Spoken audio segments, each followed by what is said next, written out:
लातूर में डॉक्टर सुनील गायकवाड़ माजी खासदार इनके मकान पे है और आज हम इनकी मुलाकात लेने जा रहे हैं।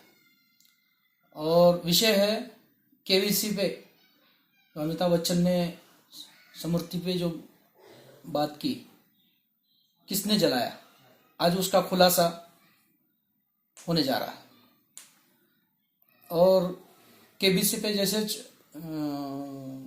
शो हुआ और लातूर में भी गुना दाखिल हो गया अमिताभ बच्चन पे।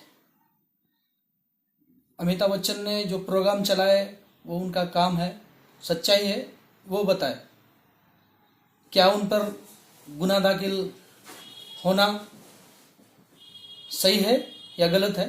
आज हम उसी विषय पे माजी खासदार डॉक्टर सुनील गायकवाड़ से बात करना है। डॉक्टर साहब, ये जो लातूर में जो केसेस हो रहे ये कहाँ तक सही है? केस अभी हो गया है, ये कहाँ तक सही, ये आपका सवाल का जवाब मैं नहीं देना चाहता हूँ। लेकिन सबसे पहले ये जानना ज़रूरी है कि जो इतिहास है, इतिहास की थोड़ी मैं जानकारी देता हूँ आपको। 25 दिसंबर 1927 में महार सत्याग्रह हुआ था, जहाँ मनुस्मृति को जलाया गया था। क्यों जलाया था और किसने जलाया था? परम पूजनीय डॉक्टर बाबा साहब अम्बेडकर के उपस्थिति में ये जलाया गया था। लेकिन हम तो सब बोलते हैं कि बाबा साहब ने मनुस्मृति जलाई। वहाँ का घटना ऐसा है कि जो बाबा साहब के साथ एक बापू साहब सहस्त्रबुद्धे ब्राह्मण समाज के कार्यकर्ता साथ में थे, उनके हाथों से मनुस्मृति जलाई गई। जलाने के पहले बापू साहब सहस्त्रबुद्धे इन्होंने क्या कहा, एक लाइन में आपको बता देता हूं मनुस्मृति के बारे में क्यों जलाया। उन्होंने कहा, the rule preaching in human treatment not only towards woman but also untouchables. आज 90 साल हो गए इस घटना को। मनुस्मृति के बारे में उन्होंने कहा कि इट इज अ सिंबल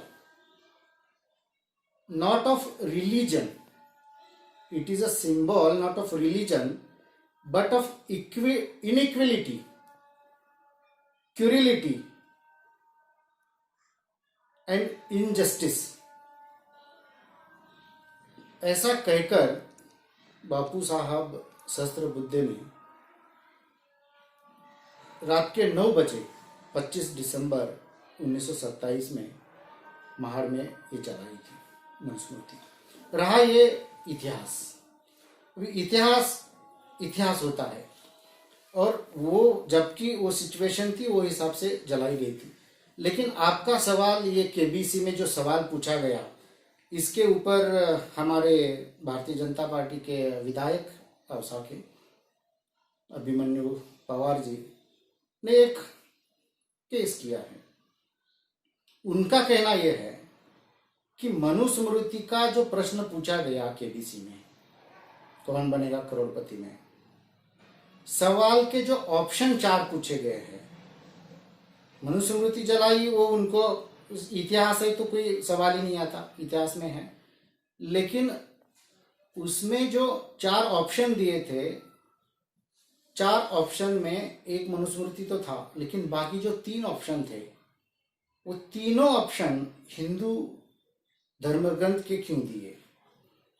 उस जगह एक मनुस्मृति का ऑप्शन, बाकी समझो हिंदू का ये हो गया, और मुस्लिम हो, जैन हो, क्रिश्चियन हो, इनके जो ग्रंथ है, इन ग्रंथों का अगर देते तो उनको कोई ऑब्जेक्शन नहीं था। मतलब चारों ऑप्शन हिंदू ग्रंथ के दिए, इसलिए उनको लगा कि हमारी भावना हर्ट हो गई है, इसलिए उन्होंने केस किया।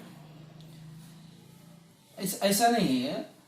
ये जो केस जो हो रहा है केबीसी में, जो उनका जो काम है वो काम कर रहे हैं, सच और 3 ऐसे फैसले रहते हैं, एक उसमें सच रहता और 3 गलत रहते।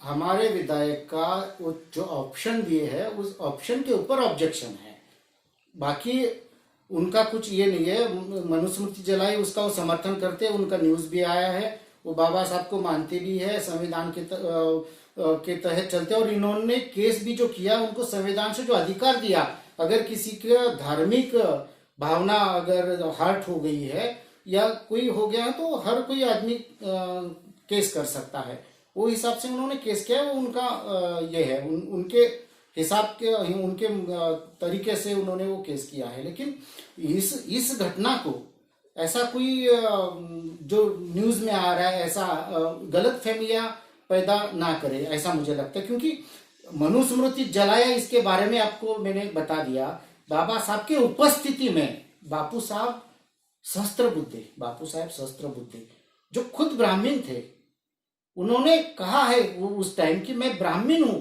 लेकिन मुझे इसके अंदर जो भी है वो मुझे मान्य नहीं है, इसलिए उनके हाथों से और साथ में 6 दलित उनके थे और बाबा साहब की उपस्थिति में माड़ में मनुस्मृति चलाई थी। ये तो इतिहास हो गया। अभी इसको बार बार ये करना, दोहराना, ये कोई ये नहीं है, क्योंकि ये तो इतिहास है, हिस्ट्री में हो चुका है। लेकिन हमारे विधायक ने इस सवाल के ऑप्शन में सिर्फ हिंदुओं के ग्रंथ का क्यों ऑप्शन दिया, ये ऐसा इनका कहना है। बाकी तो अभी चल रहा है, केस वगैरह हो गया है, ऐसा कुछ नहीं। ये थे माजी खासदार डॉक्टर सुनील गायकवाड़, जिन्होंने बहुत अच्छी तरह से मुलाकात दी और लोगों को पता चला कि किसने जलाया। अभी तक मालूम नहीं था कि लोगों को बोलते कि डॉक्टर बाबा साहब अम्बेडकर ने जलाया, लेकिन ये जलाने वाले भी एक ब्राह्मण समाज के थे और साथ में 6 दलित थे। जय हिंद, जय भारत, अल्लाह हाफिज।